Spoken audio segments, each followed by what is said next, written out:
आज का दिन इंडिया के लिए शुभ हो, ऐसा पूरा हिंदुस्तान दुआ कर रहा है। गुड इवनिंग, मेरा नाम है प्रीति दहिया। क्रिकेट वर्ल्ड कप पर हमारा खास शो विश्व विजेता में आपका स्वागत है। आज T20 वर्ल्ड कप में टीम इंडिया के लिए आर या पार की लड़ाई है और आज टीम इंडिया जीती तो वर्ल्ड कप के सेमीफाइनल का टिकट मिलेगा, लेकिन अगर हारे तो रिटर्न टिकट कटना तय है। हमारे साथ इस खास शो में आज कई खास मेहमान भी जुड़ रहे हैं। 1983 के विश्व विजेता कप्तान कपिल देव हमारे साथ होंगे। इसके अलावा हमारे साथ टीम इंडिया के पूर्व कप्तान मोहम्मद अजरुद्दीन भी होंगे और पूर्व क्रिकेटर अतुल वासन मेरे साथ स्टूडियो में मौजूद हैं। और साथ ही हम दीप दासगुप्ता और मुरली कार्तिक से भी जुड़ेंगे इस शो के दौरान। तो देखिए, आज के शो की शुरुआत करते हैं क्योंकि आज बहुत अहम मुकाबला है। T20 वर्ल्ड कप का दूसरा ही मैच है टीम इंडिया के लिए और ये इसलिए मुकाबला अहम है क्योंकि पूरा हिंदुस्तान जानना चाहता है कि आज क्या भारतीय टीम को सेमीफाइनल का टिकट मिलेगा या फिर रिटर्न टिकट कटेगा। तो चलिए मैं शुरुआत करती हूं अपने गेस्ट से। कपिल पाजी के पास मैं सबसे पहले जाना चाहूंगी। कपिल पाजी थोड़ी देर में चलिए हमारे साथ जुड़ेंगे, लेकिन अतुल अगर मैं आपसे शुरुआत करूं तो देखिए इतना बड़ा मुकाबला है, ये बड़ा इसलिए भी हो गया है क्योंकि हम पहला मैच हार गए हैं, तो आज आर या पार की लड़ाई है। देखिए ये तो लाजमी बात है कि हर ग्रुप में अच्छी टीमें हैं, पर जो पाकिस्तान से हार हुई है वो भी 10 विकेट से, और बाद में उन्होंने जो फॉर्म दिखाई न्यूजीलैंड के खिलाफ, तो ये है कि वो तो नंबर 1 पहुंच गए। अब न्यूजीलैंड के लिए क्या है कि इतना प्रेशर, जो एक फेवरेट टीम हो और पहला मैच हारने के बाद, तो प्रेशर तो इंडियन टीम पे है ही, विराट कोहली पे है, पर मुझे लगता है कि हमारी टीम बेहतर है और पाकिस्तान से भी ऑन पेपर हम बेहतर थे, पर उस दिन वो अच्छा खेले। तो आज मुझे लगता है कि अगर अपने पोटेंशियल से, अपने नाम के हिसाब से खेलेंगे तो कुछ दिक्कत होनी नहीं चाहिए। और पॉइंट्स टेबल में देखिए रन रेट भी जो है इस वक्त पाकिस्तान का सबसे अच्छा चल रहा है ग्रुप 2 में। और अजहर, ये इत्तेफाक की बात है कि आपने भी ब्लैक पहना है, मैंने और अतुल ने भी ब्लैक पहना है। इसका मतलब ये नहीं है कि हम ब्लैक कैप्स को सपोर्ट कर रहे हैं। आज एक ऐसी टीम के साथ लेकिन मुकाबला है जो टफ होने वाला है क्योंकि T20 वर्ल्ड कप में कभी हम उनसे जीते नहीं हैं। ये मेरे लिए सवाल है अजहर। ओह अच्छा, अजहर आपको मेरी आवाज आ रही है? हेलो, हाँ जी आ रही जी, ये सवाल आपके लिए था कि कैसा लग रहा है आपको, आज कौन जीतेगा? जी ऐसा देखिए, जो अतुल ने कहा वो बिल्कुल सही कहा। मैं एक चीज़ यहाँ पे कहना चाहूँगा कि देखिए, जो टीम सिलेक्शन है वो बहुत इंपॉर्टेंट है आज के मैच के लिए। अगर सही टीम करेंगे तो मैंने समझता हूँ कि भारत को इतना, हमारे इंडियन टीम को इतना प्रॉब्लम होगा जीतने के लिए। अगर कहीं टीम अगर ऊपर नीचे हो गई तो मेरे ख्याल में देखिए, मैं ऑलवेज ये मान के चलता हूँ कि हमारे जो, ठीक है लोग कहते हैं कि प्लेयर्स को निगलिंग इंजरीज होते हैं, बट जहाँ पे भी थोड़ा भी अगर आप, क्योंकि T20 गेम है, कॉम्पिटिटिव गेम है और ज़्यादा इसमें दम लगाना पड़ता है क्योंकि 20 ओवर का ही गेम है, तो मैं समझता अगर फिट प्लेयर्स खेलेंगे तो मैंने समझता हूँ कि उतना कोई प्रॉब्लम होगा। बट लेकिन इंडिया को बहुत अच्छा खेलना पड़ेगा क्योंकि जो भी अतुल ने जैसा कहा कि इंडिया के ऊपर प्रेशर है, न्यूजीलैंड टीम के ऊपर का, जो इंग्लिश में जो कहा होता है nothing to lose everything to gain है न्यूजीलैंड के लिए। तो मेरे ख्याल में जहाँ पे थोड़ा सा डिफरेंस जो आएगा टीम में, तो न्यूजीलैंड की टीम बहुत अच्छा फील्डिंग करती। अगर कहीं पे अगर थोड़ा मैच डावाडोल होगा तो शायद फील्डिंग में वो मेरे ख्याल में न्यूजीलैंड आगे है। बट मैंने समझता हूँ ये कहना भी मेरे ख्याल से फेयर होगा, बैलेंस्ड अप्रोच होगी कि सिर्फ टीम इंडिया पे प्रेशर नहीं है, न्यूजीलैंड पे भी उतना ही प्रेशर है क्योंकि वो भी अपना पहला मैच हार के आज इस दूसरे मैच में आ रहे हैं। तो ये तो हुई हमारे मेहमानों की राय। अब मैं सीधा जाना चाहूंगी हमारे स्पोर्ट्स एडिटर GS विवेक के पास, जो इस मैच से जुड़े कुछ इंटरेस्टिंग फैक्ट्स और बड़ी बातें लेकर आए हैं। विवेक। जी हाँ प्रीति, आपको मैं ये बता दूं कि आज जो मुकाबला है भारत और न्यूजीलैंड के बीच, वो उसी पिच पर खेला गया है जहां पर कल ऑस्ट्रेलिया और इंग्लैंड का मुकाबला, यानी कि थोड़ा बहुत वेरिएंट है जरूर होगा, वो फैक्टर इन करना पड़ेगा दोनों ही टीमों को। और साथ ही साथ एक तरफ की बाउंड्री छोटी होगी, इसीलिए आप स्पिनर खिलाते हैं तो आपको ये सोचना पड़ेगा कि आप किस एंड से बॉल डालते हो, क्योंकि ब्रीज और एक साइड की छोटी बाउंड्री काफी टैक्टिकल बन जाती है यहां पर कप्तान के लिए। दूसरी बड़ी चीज कि 6 दिन का गैप मिला है, करारी हार के बाद भी ऐसा नहीं है कि पूरी टीम ने अपना पूरा का पूरा टीम बदल डालेंगे। विराट कोहली ने यह साफ कह दिया है कि ज्यादा बदलाव नहीं होंगे। उम्मीद यह है कि सिर्फ एक ही बदलाव होगा, शार्दुल ठाकुर के आने की उम्मीद है। किसकी जगह वो आपको देखना पड़ेगा। और सबसे इंपॉर्टेंट चीज यहां पर यह है कि इस वर्ल्ड कप में 14 में से 12 मैच सुपर 12 में उसी टीम ने जीते हैं जिसने मैच में चेस किया, इसलिए टॉस एक बहुत अहम फैक्टर बन जाता है। लेकिन अंत भला तो सब भला। सबसे इंपॉर्टेंट चीज यह है कि पिछले 5 T20 जो भारत न्यूजीलैंड के खिलाफ खेला है उसमें जीत भारत की हुई है। लेकिन किस तरीके से रिटर्न यहां पर कर सकता है, कमबैक टीम इंडिया कर सकता है, सीधे चलते हैं दुबई। मुरली कार्तिक और उनके साथ हैं संजना गणेशन। देखिए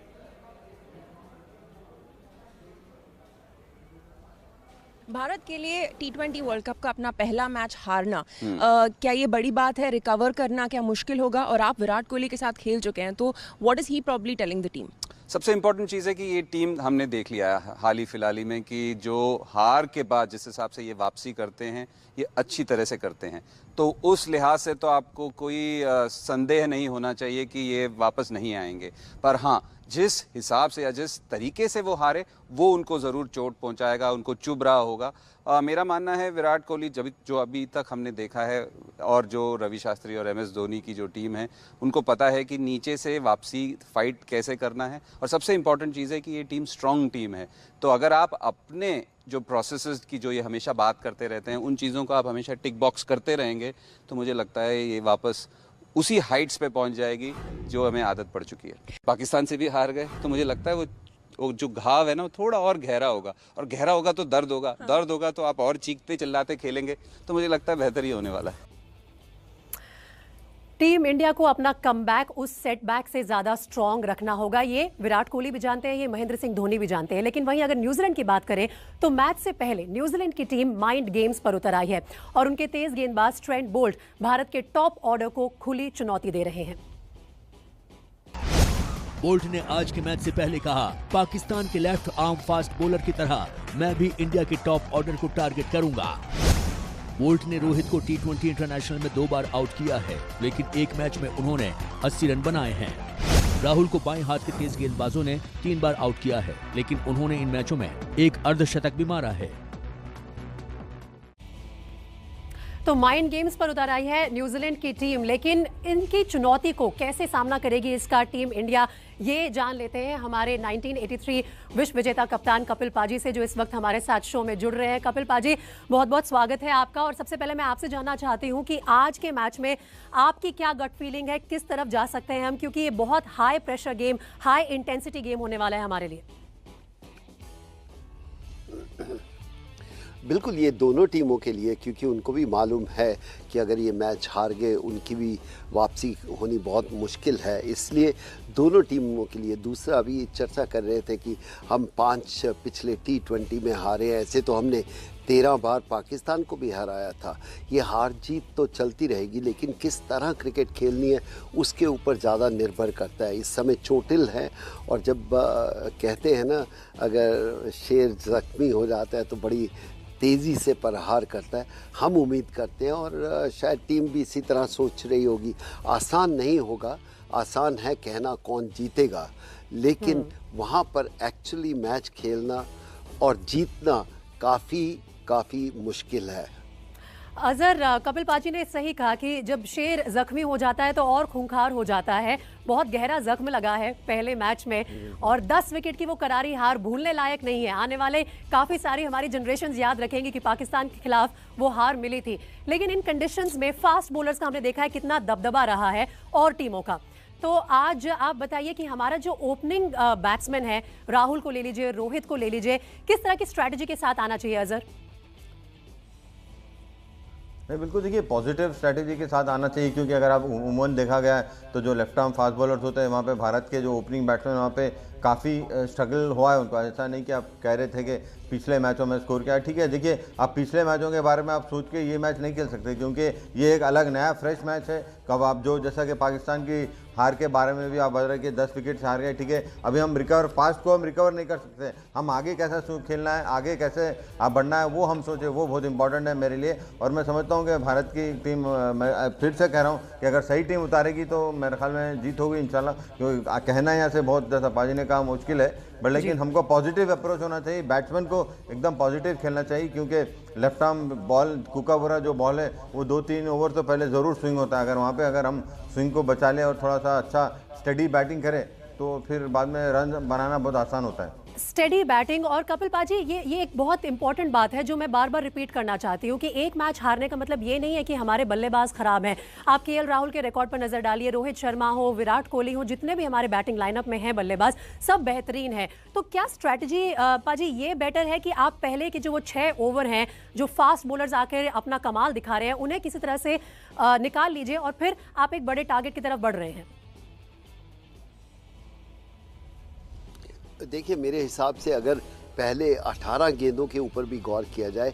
अगर वो निकल जाते हैं और रन भी 2 कम भी बनते हैं तो उसकी चिंता नहीं होनी चाहिए, क्योंकि आपके पास इतने बल्लेबाज हैं, वो कभी भी रन रेट ऊपर कर सकते हैं। लेकिन अगर आप कहते हैं 3 ओवर में या 4 ओवर में 2 विकेट भी खो देंगे तो जो 100 कम से कम 160 या 180 का टारगेट है वो बनना बहुत फिर मुश्किल हो जाता है। ऐसा नहीं कि नहीं बन सकता, लेकिन हमेशा फिर आप स्ट्रगल करके उस टारगेट पे पहुंचते हैं।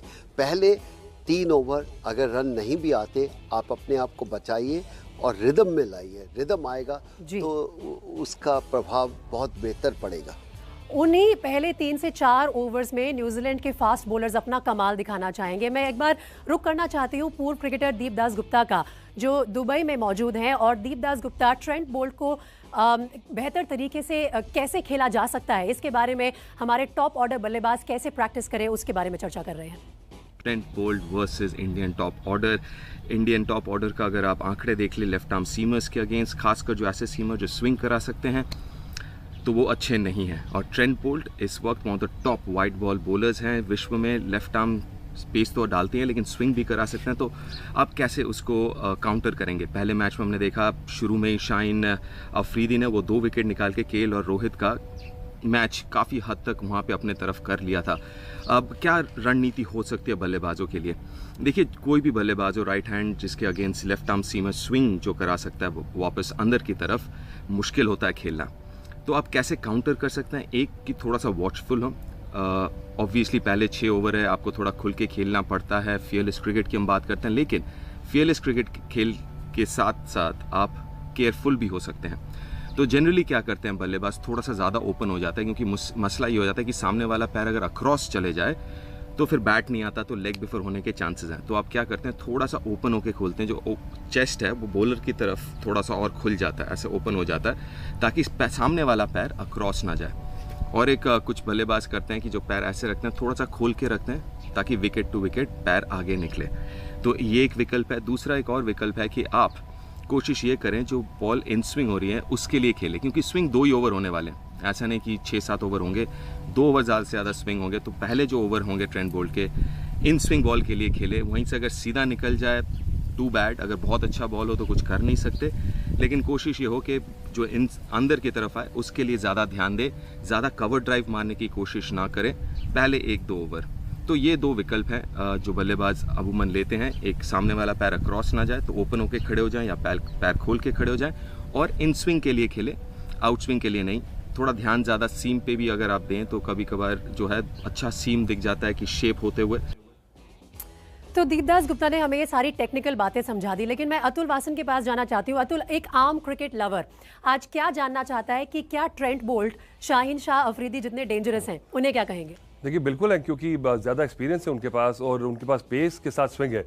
सऊदी भी स्विंग कराते हैं, इसलिए वो जो बॉल स्विंग होता है वो हमेशा दिक्कत पैदा करता है। अब केएल राहुल और रोहित शर्मा ने बहुत क्रिकेट खेली है, मुझे लगता नहीं कि ये सब बातें जो दीप ने बताई काफ़ी टेक्निकल बातें हैं, पर उनको सब पता है। पर उस दिन जिस तरह अफरीदी ने गेंदबाजी की पेस के साथ और बिल्कुल कंट्रोल, अगर आपके पास पेस भी है, स्विंग भी है, पर आपने अगर बिल्कुल सही जगह बॉल ना डाली तो फिर भी पिटाई होगी। और इसमें 2 बातें हैं। देखिए, पहला है कि पॉजिटिव माइंडसेट, आप अफगानिस्तान की तारीफ करनी होगी क्योंकि पता था ड्यू आ रही है, उसके बावजूद अपने कोर कॉम्पिटेंस जो उनकी गेंदबाजी है उसको बैक किया और पहले बल्लेबाजी की, क्योंकि उनको पता है कि अगर 150 बना दिए तो हम किसी भी टीम के लिए मुसीबत खड़ी कर देंगे। तो ऐसा इंडियन टीम को भरोसा होना चाहिए कि कहीं अगर हम टॉस हार भी गए तो हमें एक टोटल ऐसा है कि हमारे गेंदबाज डिफेंड कर देंगे। प्ले टू योर स्ट्रेंथ, वही स्ट्रेटजी रहती है। अतुल वासन, मोहम्मद अजरुद्दीन और कपिल पाजी हमारे साथ बने रहेंगे। साथ ही दुबई से क्या अपडेट्स आ रहे हैं हम अपने व्यूअर्स को वो भी देते रहेंगे। यही विश्व विजेता में हमारी special coverage India versus New Zealand match से पहले जारी रहेगी। T20 वर्ल्ड कप पर आप एबीपी न्यूज पर देख रहे हैं हमारी बड़ी कवरेज। विश्व विजेता आज मुकाबला है इंडिया का न्यूजीलैंड के साथ, और हमारे सारे एक्सपर्ट्स लगातार हमारे साथ बने हुए हैं। लेकिन इस वक्त मैं सीधे जाना चाहूंगी मेरे सहयोगी कुंतल चक्रवर्ती के पास, जो हमें दुबई से जो लेटेस्ट अपडेट आ रही है वो दे रहे हैं। कुंतल, क्या अपडेट है आपके पास? क्या टीम इंडिया स्टेडियम में पहुंच गई है? वार्म अप वगैरह शुरू हो गया है? जी बिल्कुल, दोनों ही टीमें जो है स्टेडियम में पहुंच गई हैं। भारतीय टीम वार्म अप भी शुरू कर दिया है। जो क्रिकेटर्स हैं, आपको बता दूं, टीम में एक बदलाव हो सकता है। शायद आज भुवनेश्वर कुमार की जगह पर आज शार्दुल ठाकुर मैच खेल सकते हैं। हार्दिक पांड्या जो है पूरी तरह से फिट है, और शायद अगर इस तरह का कोई मौका आए तो 1-2 ओवर गेंदबाजी भी कर सकते हैं। और न्यूजीलैंड की जो टीम है इसमें भी एक बदलाव आज देखने को मिल सकता है। एडम मिल्न जो है फास्ट बॉलर, उनको शायद मौका मिल सकता है टीम साउथी की जगह। तो ज्यादा कोई बदलाव नहीं, दोनों टीमों में एक एक बदलाव हो सकता है। दोनों ही टीमें फिलहाल पहुंच गई है। और वेदर के बारे में आपको बता दूं कि आज भी फिलहाल जो वेदर है काफी अच्छे है क्रिकेट के लिए। और सेकंड सेशन में और आज भी ड्यू फैक्टर काफी इंपॉर्टेंट होगा। तो टॉस आज भी बहुत महत्वपूर्ण है। टॉस में जो भी टीम आज जीतेगा तो पहले वो फील्डिंग लेना पसंद करेगा। और वो टॉस अब से ठीक 40 मिनट बाद होगा और एबीपी न्यूज पर सबसे पहले हम अपने दर्शकों को अपडेट देंगे। T20 वर्ल्ड कप पर आप देख रहे हैं हमारी स्पेशल कवरेज। विश्व विजेता और कप्तान विराट कोहली के लिए आज एक और बड़ा दिन है क्योंकि उनकी टीम आज सामना करेगी केन विलियमसन की न्यूजीलैंड का। और ये मुकाबला ठीक 7:30 बजे शुरू होगा। अब से लगभग 35 मिनट में टॉस का समय हो जाएगा। इस वक्त जो अपडेट आ रही है दुबई से वो ये है कि दोनों टीम्स स्टेडियम पहुंच गई हैं और वार्म अप शुरू कर दिया है। एबीपी न्यूज पर हमारी बड़ी कवरेज। विश्व विजेता आज T20 वर्ल्ड कप में भारत और न्यूजीलैंड के बीच करो या मरो का मैच है। अब से आधे घंटे बाद टॉस होने वाला है और इस मैच में अगर टीम इंडिया जीती तो सेमीफाइनल का टिकट मिलेगा, वरना रिटर्न टिकट कटना बिल्कुल तय हो जाएगा। ठीक 7:30 बजे ये मुकाबला शुरू होगा। भारत और न्यूजीलैंड दोनों का ही दूसरा मुकाबला है और दोनों ही टीमों को पहले मैच में पाकिस्तान ने हराया है। मेरे साथ स्टूडियो में मौजूद हैं अतुल वासन और साथ ही कपिल पाजी और मोहम्मद अजरुद्दीन, दोनों हमारे साथ इस विश्व विजेता कवरेज में जुड़े हुए हैं। कपिल पाजी, पहला सवाल मैं इस वक्त आपसे ये पूछना चाहती हूँ क्योंकि हम टॉस के बहुत करीब हैं, तो आज क्या टीम इंडिया में प्लेइंग 11 में कुछ बदलाव होने चाहिए? आप कुछ एंटिसिपेट कर रहे हैं? देखिए, हम ये जानते हैं कि टीम बेहतर जानती है। अगर कोई इंजरीज नहीं है तो अभी चर्चा कर रहे थे शायद भुवनेश्वर की जगह किसी और को खिला सकते हैं, यही एक रखते हैं उम्मीद, शायद ये चेंज हो सके, वरना लगता नहीं, क्योंकि एक मैच हारने से आप अपनी टीम को चेंज नहीं करना चाहते हो। हाँ, कोई इंजरीज है वो बात अलग है, आप एक पैटर्न बनाते हैं और जो दूसरी टीम है उसके खिलाफ कौन सा प्लेयर ज़्यादा इफेक्टिव हो सकता है, इस तरह की प्लानिंग होती है। ये नहीं कि मैच हारे आप टीम बदल दो, मैं इसकी राय में नहीं हूँ, लेकिन कप्तान बेहतर जानता है, मैनेजमेंट बेहतर जानती है। अजहर, कपिल पाजी ने एक पैटर्न की बात की और टीम इंडिया का पैटर्न यही रहा है कि मैच पर मैच हम ज्यादातर अपने प्लेइंग 11 में छेड़छाड़ नहीं करते हैं, ट्रस्टेड खिलाड़ियों के साथ ही जाते हैं। लेकिन भुवनेश्वर कुमार की फॉर्म, क्या वो एक फैक्टर हो सकता है कि शार्दुल को आज टीम में लिया जाए? देखिए, बिल्कुल ले सकते हैं, शार्दुल को बिल्कुल ले सकते हैं। मैं ऑलवेज ये बिलीव करता हूँ कि हमारी बेस्ट टीम खेलना चाहे अगर आप मैं कपिल पाजी के अंडर में खेला हूँ, कपिल पाजी से बहुत हम लोग ने सीखा है, बट मैं समझता हूँ कि अगर टीम के लिए अगर 1-2 चेंज भी अगर करना है कि टीम के लिए अच्छा हो रहा है तो मेरे ख्याल में बिल्कुल करना चाहिए। जहाँ तक कि मैं सोचता हूँ कि अभी जैसा सोच रहा था, आपके रिपोर्टर ने कहा था अगर लगता है कि अगर हार्दिक पांड्या वो 2 ओवर डाल सकते हैं तो मुझे ये बिलीव, मैं कभी भी बिलीव नहीं करता, अगर चाहे तो डाल सकते हैं वो, मुझे मालूम, अगर चाहे डाल सके तो वो कैसे डालेंगे, क्या डालेंगे वो पता नहीं है। क्योंकि मैं ऑलवेज कह रहा हूँ कि फिट प्लेयर को होना चाहिए। शायद अगर हार्दिक पांड्या अगर बॉलिंग नहीं करते तो मेरे ख्याल में ईशान किशन को खिलाना चाहिए, वो फॉर्म में है क्योंकि वो ज़्यादातर मैचेस खेल चुके हैं। तो मैं समझता हूँ जहाँ तक कि मैं सोचता हूँ ये 2 ही चेंज हो सकते, मेरे हिसाब में होना चाहिए था, बट लेकिन ये टीम, क्योंकि जो टीम जो खेलती है वो बेहतर जानती है। हम लोग यहाँ से कितना भी बोले, हम कुछ भी कहें, बट जो टीम को जो अच्छा लगता है मेरे ख्याल में वही सही करना चाहिए। वी कैन ऑलवेज यहाँ से हम बोल ही सकते हैं। लेकिन एक एक्सपर्ट के तौर पर अजहर, आप हमेशा 2 टूक राय देते हैं, जो है सो है। आपने एक बार फिर से वही कहा कि अगर कोई खिलाड़ी फिट नहीं है तो फिर बदलाव का भी एक केस बनता है। लेकिन वर्ल्ड कप में आज जो मुकाबला है उसमें विराट कोहली और केन विलियमसन के बल्ले की भी टक्कर होगी। मॉडर्न डे क्रिकेट के ये दोनों बहुत बड़े बल्लेबाज माने जाते हैं, लेकिन करो या मरो के मैच में जो दबाव बेहतर झेलेगा उसी की टीम जीतेगी। विराट के T20 में 29 अर्धशतक है तो विलियमसन के 13 हैं। विराट का औसत 53 का है तो विलियमसन का 31.5 का। विराट का स्ट्राइक रेट 139 का है तो विलियमसन का 125। चलिए फिर से चलते हैं अपने गेस्ट के पास। और अजहर, ये हमने एक रिपोर्ट दिखाई है, जो विराट कोहली और केन विलियमसन दोनों एक दूसरे को लंबे समय से जानते हैं, दोनों एक दूसरे की स्ट्रेंथ और वीकनेस से अंडर 19 के ज़माने से वाकिफ़ हैं। इन दोनों में अगर आपको पिक करना हो तो कौन है आपका फेवरेट और कौन प्रेशर को बेहतर झेल सकता है आज के इस मुकाबले में?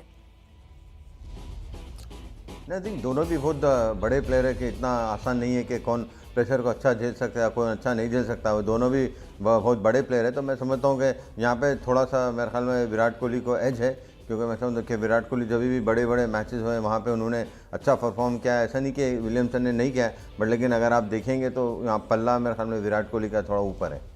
अतुल, यही सवाल अगर मैं आपसे पूछूं तो पहला मैच हम उस टीम से हारे थे जिससे हम वर्ल्ड कप में कभी नहीं हारे, और आज उस टीम के खिलाफ खड़े हैं जिससे हम T20 वर्ल्ड कप में कभी नहीं जीते। तो क्या ये प्रेशर, ये माइंड गेम्स विराट कोहली पर हावी हो सकते हैं? बिल्कुल नहीं। मैंने कई बार आपको कहा है कि मैं ये आंकड़ों में बिल्कुल बिलीव नहीं करता हूँ कि कभी ना कभी तो हारना ही था। तो मुझे लगता है कि वो T20 ऐसा फॉर्मेट है कि कभी ये दुर्घटना घट सकती है।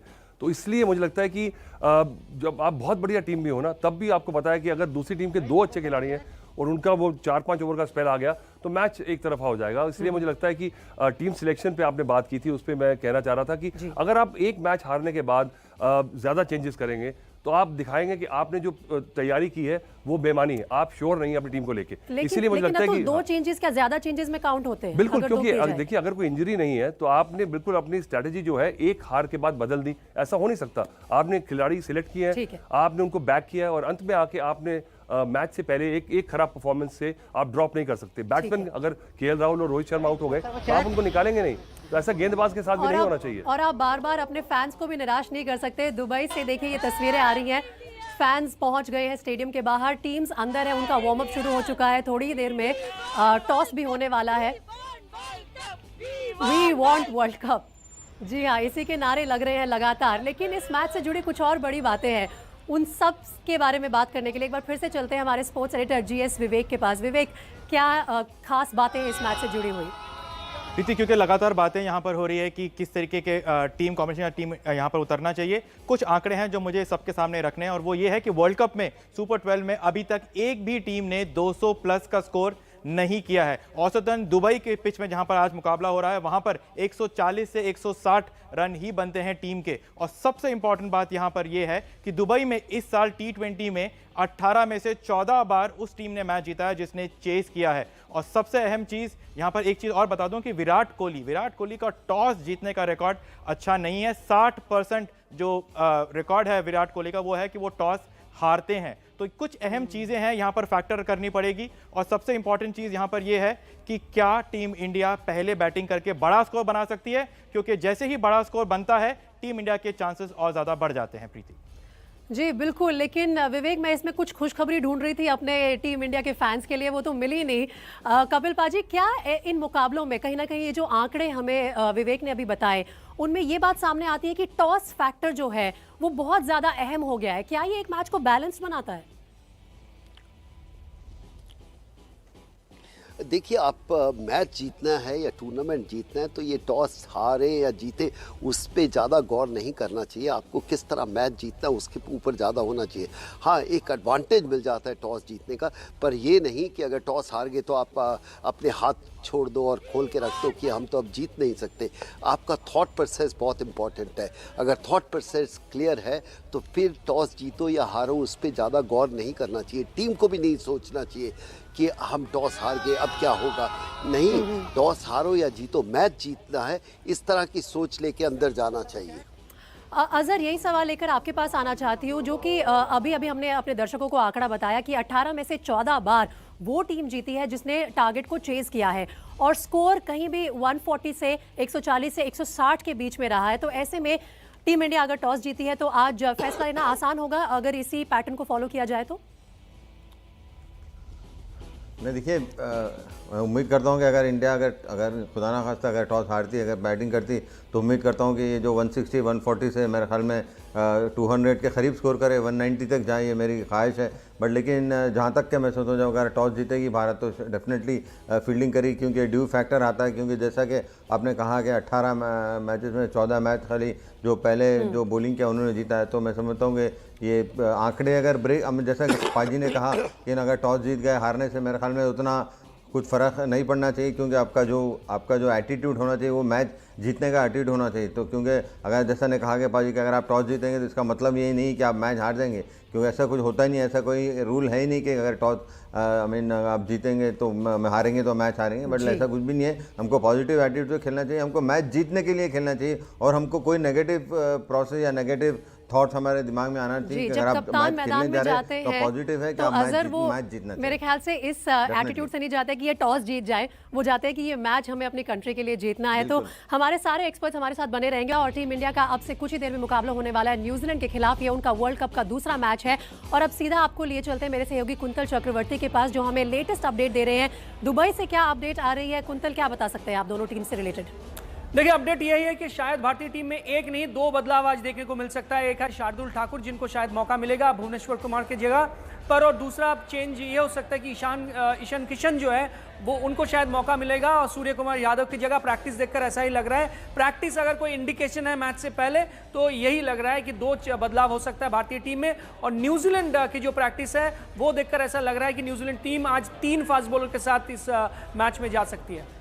ये बहुत बड़ी अपडेट है। सबसे पहले हम आपको दे रहे हैं एबीपी न्यूज पर वार्म अप से अगर कुछ संकेत आप ले सकते हैं तो हो सकता है कि भारतीय टीम में आज 2 बदलाव हो। शार्दुल ठाकुर और ईशान किशन हो सकते हैं आज हमारे प्लेइंग 11 में शामिल। और सीधा चलते हैं कुंतल चक्रवर्ती के पास, जो एक बड़ी खबर के साथ हमारे साथ जुड़ रहे हैं, जो दुबई से आ रही है इस मैच से पहले। कुंतल, क्या है वो खबर? देखिए, भारतीय प्लेइंग 11 में एक चेंज है, 10 मिनट में ही साफ हो जाएगा। एक चेंज है, हम लोग पहले जो बताया था कि शार्दुल ठाकुर टीम में आ रहे हैं और वो उनको प्लेइंग 11 में मौका दिया जाएगा भुवनेश्वर कुमार की जगह पर। और वो एक ही चेंज है। प्रैक्टिस देखकर ऐसा लग रहा था कि शायद ईशान किशन को इस मैच में मौका मिलेगा सूर्य कुमार यादव की जगह, लेकिन ऐसा नहीं है। 10 मिनट में ही सबके सामने आ जाएगा। एक ही चेंज है, शार्दुल ठाकुर टीम में भुवनेश्वर कुमार की जगह पर।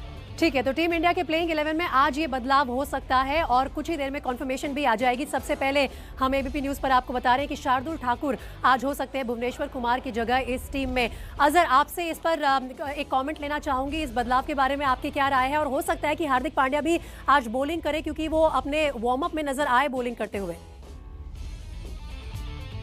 मैं देखिए बिल्कुल मैं समझ रहा था लास्ट टाइम मैच में भी मैं कहा था कि भुवनेश्वर की जगह शार्दुल को खिलाना चाहिए, क्योंकि वो फॉर्म में है, क्योंकि मैचेस खेल रहे हैं। इंग्लैंड भी मैच खेले, ऑस्ट्रेलिया भी मैचेस खेल के आ रहे हैं, क्योंकि भुवनेश्वर को उतने मैचेस नहीं खेले, क्योंकि मैच प्रैक्टिस होना बहुत इंपॉर्टेंट होता है और ये रिदम में थे शार्दुल। तो इसी वजह से मैं लास्ट टाइम मैच में भी कहा था कि वो खेलना था। बट लेकिन हार्दिक पांड्या के बारे में बहुत अच्छे ऑलराउंडर है, ऐसा नहीं कि कोई अच्छा ऑलराउंडर नहीं है। बट लेकिन देखिए, जो अब आप ऑलराउंडर है तो आपको बॉलिंग भी करना पड़ेगा, क्योंकि अगर आप बॉलिंग नहीं करेंगे, अगर बैट्समैन के तौर से खेलेंगे तो मैं समझता हूँ ईशान किशन उनसे काफ़ी हमें अच्छे फॉर्म में है। तो जहाँ तक कि मैं भूमिका में आप टीम में शामिल हुए हैं, दिल से करें, डट के करें, तो उसे मुझे कोई प्रॉब्लम नहीं है।